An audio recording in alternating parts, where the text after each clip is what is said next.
मैं अब कटरा से जो मेरे हमारे पंडित जी हैं, ये मेरे पूजनीय हैं और ये भूषण जी बैठे हैं। अब ये बाकी जो बताएंगे हमारे संजीव जी, जम्मू कश्मीर टाइम्स के ये चीफ हैं, ये बताएंगे आपको। ये माँ के दरबार से आए हैं।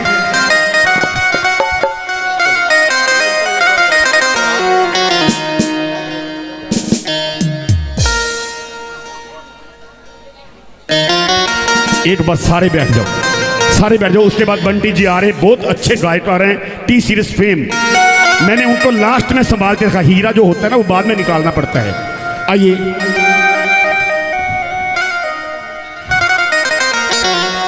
मैं चलो आओ आओ, पहले 10 मिनट इनको जरा, मतलब मेहमान हमारे जो आए हैं इतनी दूर से, आइए एक बार ताली बजाइए इनके लिए, हमारे मेहमानों के लिए। ये माँ के दरबार से आए हैं और ये सेवा क्या करते हैं, किसी ने दर्शन करने हैं तो वीआईपी करा देते हैं, ये मेरी खासियत है। हाँ, आप मतलब आपको कराऊंगा भाभी। हाँ हाँ हाँ, जय माता दी, जय माता दी। ये तो भूषण जी का बड़ापन है, जो इतना बड़ा चढ़ा के कहते हैं शब्दों को, वरना हम क्या चीज़ है। बाकी ये मेरा मानना है कि कोई भी भक्त अपने घर से जब निकलता है तो माता रानी उसका पूरा तय कर देती है कि उसने को कैसे दर्शन देने हैं। कभी भी कोई आदमी अपने मन में ये गलत फहमी या ये जिज्ञासा मत पाल ले कि मैंने उसको दर्शन करवाए थे। माता रानी जब भी आप घर से निकलते हो, आपका पूरा कार्यक्रम वो तय कर देती है, लेकिन आपको पता नहीं होता कि आपको कैसे दर्शन देने हैं। तो उसके लिए अभी भूषण जी का ये कहना था मुझे, क्योंकि मैं अभी एक कलाकार हूँ। हमारे जम्मू में श्री सनातन धर्म नाटक समाज दीवान मंदिर के नाम से एक बहुत बड़ा क्लब है हमारा, जो करीब 150 सालों से वहाँ पे रामलीला का मंचन करता है। और भारतीय सिनेमा के लिए बड़े बड़े वीर योद्धा कलाकार जैसे कि ओम प्रकाश, केएल सहगल, जो भारतीय सिनेमा के पहले हीरो रहे हैं और प्लेबैक सिंगर भी रहे थे, वो भी हमारे श्री सनातन धर्म नाटक समाज दीवान मंदिर से निकले हैं। उसके बाद सुंदर जी थे, और फिल्म इंडस्ट्री के जिन्हें विषम पितामह कहा जाता है, पृथ्वीराज कपूर जी, वो भी उस मंच की माटी को अपने माथे पे लिखा के निकले थे। कभी वो एक प्ले करने आए थे वहाँ जम्मू में, तो उन्होंने वहाँ पे उस मंच की माटी को अपने माथे से लगाया था। वहीं से आज हमारे बीच एक हमारे बहुत ही पुराने कलाकार श्री कलभूषण शर्मा जी, जो कि वहाँ पिछले 55 सालों से अपनी सेवाएं दे रहे हैं। कभी उन्होंने दशरथ का पात्र निभाया, कभी उन्होंने अंगद का पात्र निभाया, तो अंत में उन्होंने अपना रावण का पात्र निभाया था, जिससे कि वो काफ़ी क्षति उनको मिली। आज वो हमारे बीच हैं। मैं चाहूँगा कि भूषण जी हमारे साथ आएं, भूषण जी आ जाएं और वो अपना एक संवाद जो रावण का है, हालांकि मेरा मानना ये है कि रावण को हमने एक खलनायक बना रखा है, लेकिन रावण एक बड़ा विद्वान पुरुष था जो 4 वेद और 6 शास्त्र जानता था। उसको ये भी मालूम था कि मेरा समय कब आएगा, वही वो आपको बताएंगे भूषण जी।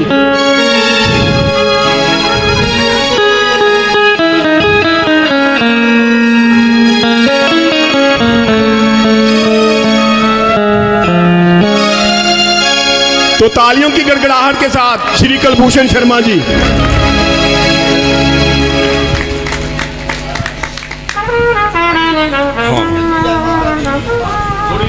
आवाज बना दे।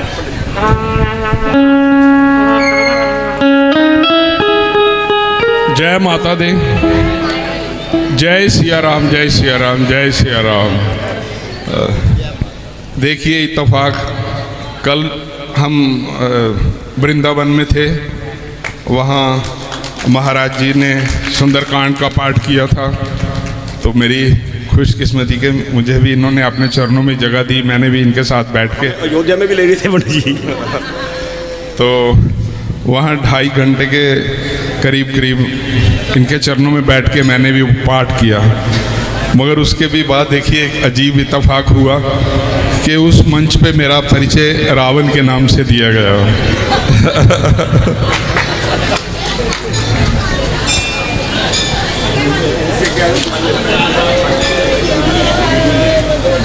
तो वहाँ मेरा परिचय रावण के नाम से दिया गया है। ये नहीं कहा गया कि कुलभूषण कुलभूषण जी। तो खैर रावण भी कहलाना कोई आसान काम नहीं, बहुत बड़ी बात है। जब मैं राम जी के साथ हूँ तो फिर तो मैं अपने आप को सौभाग्यशाली से मानता हूँ कि मैं रावण भी हूँ, तो कोई चिंता नहीं, क्योंकि भगवान राम जी तो मेरे साथ हैं ना। तो फिर मैंने वहाँ एक डायलॉग बोला था, तो वो महाराज जी ने मुझे टाइम दिया। तो आज है तो वैसे माता जी का भजन सत्संग, उनका कीर्तन है, तो रावण को भी अगर समय दिया तो इसमें माता जी की इच्छा होगी, उनकी इच्छा रही होगी कि भूषण जी आप भी बोलो कुछ, मैं भी सुनूंगी। क्योंकि हमारी रामलीला की क्लब में तो उनके लिए आना मुश्किल होगा थोड़ा, तो यहीं से मैं उनके चरणों में भेंट करूंगा। मैं थोड़ा वो सीन आपको समझा दूं। जब शूर्पणखा की नाक कटती है तो वो रोती रोती अपने भाई के पास आती है और कहती है कि ऐसे ऐसे कोई दो लड़के आए हैं, उन्होंने मेरी नाक काटी है। रावण को बहुत गुस्सा आता है कि मेरी बहन की नाक काटी, ये कौन हो सकते हैं इतनी हिम्मत वाले। रावण को गुस्सा आता है, वो अपनी बहन को कहता है कि जाओ दफा हो जाओ यहाँ से, मुझे एकांत में छोड़ दो। रावण एकांत में स्वगत में अपने मन में विचार करता है कि ये कौन हो सकते हैं। तो वो सीन में डायलॉग, अगर आप मुझे थोड़ा अगर कहीं कोई त्रुटि रह गई तो आप मुझे माफ़ भी कर देंगे। तो मगर जो रावण बोलेगा ना इस सीन में, इस ये डायलॉग, इनको ज़रा ध्यान से समझने की कोशिश कर रहा, ध्यान से समझिएगा। तो मैं महाराज जी आ गया है। हाँ,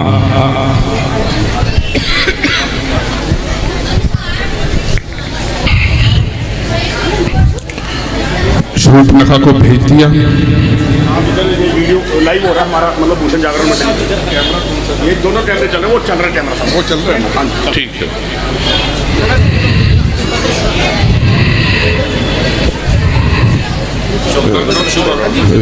एक और इधर आ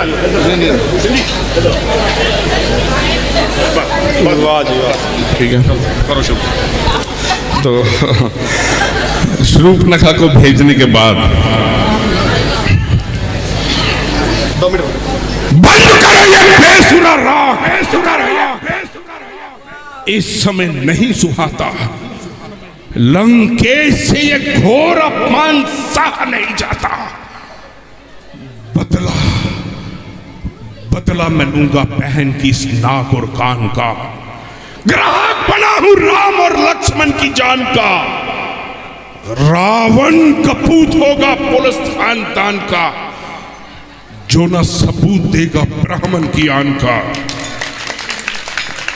फेंकी है बारूद में तूने दिया सलाई, नाक अपनी नहीं नाक हमारी है कटवाई। लंका और भारत की अब छिड़ गई लड़ाई। भारत घारत होगा या लंका की तबाही। जाइए, सब चले जाइए, इस समय हमें एकांत चाहिए।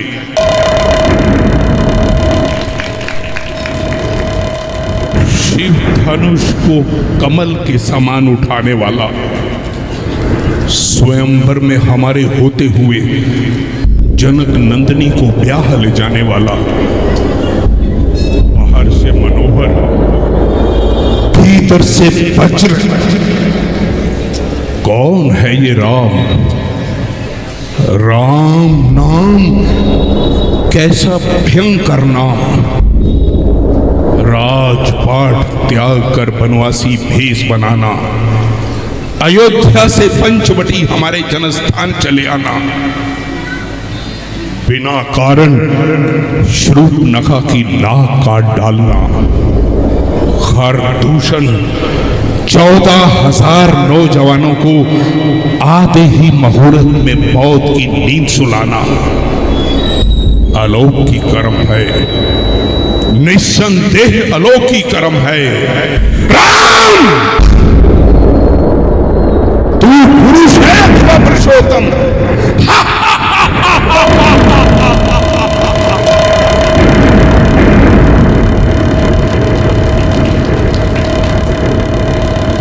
लंकेश, तू भी मूर्ख है।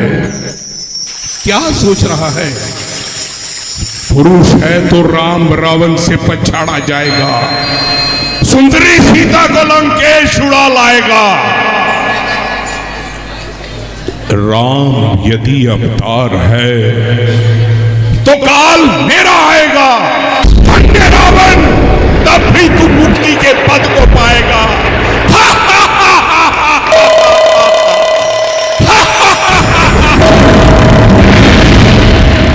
जोरदार तालियों से स्वागत करूंगा। धन्यवाद भूषण जी।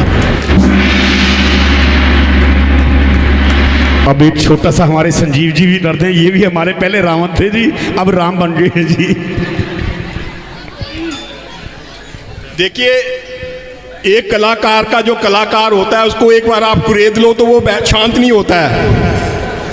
तो अभी इन्होंने रावण का जो संवाद सुनाया, मैं आपको मैंने पिछले 27 वर्ष वहां पे लक्ष्मण का पात्र निभाया है, और लक्ष्मण के पात्र में जो मर्यादा है, और मैंने कई दफा वहाँ पे औरतों को, बड़ी बूढ़ी माताओं बहनों को सुना है कि औरतों का मर्यादा में रहना ही ठीक रहता है। वो एक लक्ष्मण और सीता का संवाद है। जब सीता हरण होता है तो उसमें जब वो सीता जी लक्ष्मण पे लांछन लगा रही थी, तो उसमें जो लक्ष्मण अपना मतलब जो उनके भाव वो निकल के आते हैं, वो मैं आपको बताऊंगा। और उसके बाद मैं बताता हूं कि जो महिलाएं वहां में कहती थी कि औरतों का मर्यादा में रहना ही उचित है, क्योंकि ये लक्ष्मण रेखा की जो मर्यादा लांघती हैं तो उनका जीवन बर्बाद हो जाता है, जैसे कि सीता जी का हरण हो गया था। तो वो सीता जी कहती हैं उसको, लक्ष्मण को, पापी कुकर्मी याद रख, तू जिस आशा में निश्चिंत बैठा है वो कभी पूर्ण नहीं होगी। मैं जहर खा लूंगी, पहाड़ से गिरकर मर जाऊंगी, परंतु तेरे हाथ कभी ना आऊंगी। तब लक्ष्मण के बाप देखने वाले हैं, वो कहता है, ना क्यों कहोगी मुझको कुकर्मी, बने न कैसे शुचिता अशुद्धि। किसी कवि ने सच ही कहा है, विनाश काले विपरीत बुद्धि। अब करूं तो क्या करूं, घड़ी आई है खोटी, वो भी दो रस्तों से आई है। न जाने में भलाई है, न रहने में भलाई है। उधर जाना है नादानी, इधर रहना डिठाई है। गया तो जग हंसाई है, रहा तो बेहयाई है। अच्छा माता, ये वज्र प्रहार करने पर भी मैं आपके चरणों में पूज्य भाव रखता हूं, अपने भाई की आज्ञा को तोड़ता हूं और आपको आपके स्थित की रक्षा में छोड़ता हूं। माता, जरा भीतर चलिए। ये लक्ष्मण रेखा जो मैं आपको बता रहा था कि मर्यादा की, माता, जब तक मैं भैया राम सहित लौट ना आऊं, आप कृपया इस रेखा का उल्लंघन ना कीजिएगा। ये रेखा ही आपकी रक्षक रहेगी। तो ये एक मैं आपको बताना चाह रहा था कि महिलाओं का एक मर्यादा के अंदर रहना ही ठीक रहता है। जिस दिन सीता जी ने लक्ष्मण रेखा का उल्लंघन किया तो उनका हरण हो गया था। तो जो भी महिला मर्यादा को उल्लंघन करेगी तो उसका हरण होगा ही होगा। धन्यवाद जी। तो मेरे ख्याल में मुझे वाकई वालों का भी ध्यान रखना चाहिए, सबको थोड़ा थोड़ा समय मिलना चाहिए। मगर एक बात बैठे बैठे मेरे मन में आई, मैंने सोचा ये मैं कल जम्मू लेके क्यों जाऊंगा, यहीं छोड़ के जाता हूँ। तो वो बात महाराज जी ये आई कि मैंने एक बड़ी कथा में सुना था कि जहाँ पर आपका विश्वास है वो विश्वास बनाए रखिए। या तो गुरु को छोड़ दो, जहाँ पर आपका दिल नहीं मानता कोई ज़बरदस्ती नहीं। या तो गुरु को छोड़ दो या गुरु पर सब कुछ छोड़ दो।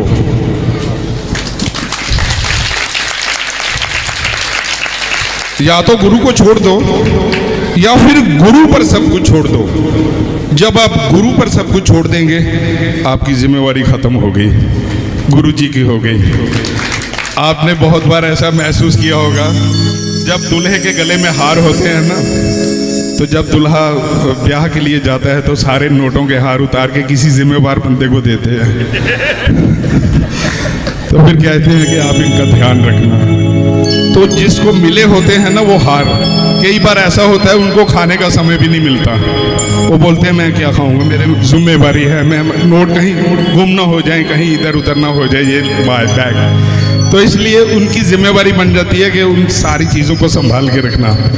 तो मैं आपके भाव देख रहा हूँ, आपने जब गुरुजी पर छोड़ दिया है तो बस समझो कि केवट की ज़रूरत नहीं, पार ही पार समझो। धन्यवाद। जय। एक बार ताली बजाओ, इतनी दूर से आई मां के दरबार पे कटरा से, आइए।